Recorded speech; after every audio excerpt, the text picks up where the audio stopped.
Excited na naman na Kitch. Katatapos ko lang mag-maintenance. Meron na naman ako na-discover dito sa TikTok shop na feeling ko magugustuhan ko siya. Katayong mga mamshi, syempre gusto rin natin na magbalik alindog.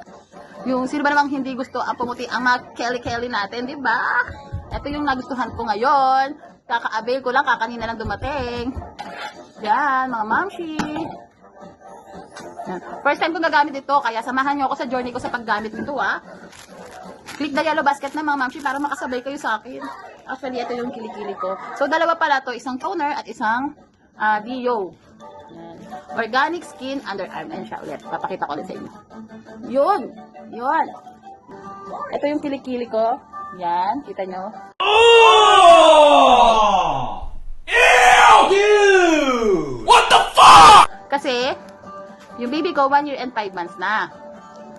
Ngayon, medyo nung nagbuntis ako, umitin talaga si Leki ko. So, ngayon parang gusto ko nang bumalik. Siyempre, alam mo yun, pag magsuot ka ng sleeveless. Yan, ito toner pala tong isa, mga mamshi. Ito toner lang natin sa kilikili natin na maitim, nakakahiya. Pero sige lang, go lang. At saka, click the yellow basket na mga mamshi. Sabayan nyo naman ako sa journey ko. Para sabay-sabay tayo magputi ang mga kilikili natin. Yan. Siyempre, yung kabila din. Yan. Okay? And the other one is Dio. Yan. Ito yung Dio naman. Okay? Yan. And then, after 1 week, mga mamshi, ay magbibideo ako ulit para makita nyo kung talagang pumuti ba at may pagkakaiba ba ang ngayon. Damn! Sa darating na 7 days. Okay?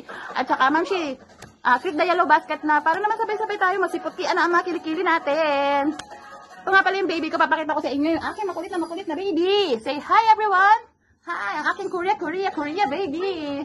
Hi! Say hi! Thank you to them! Flying kiss! Click the yellow basket! Thank you!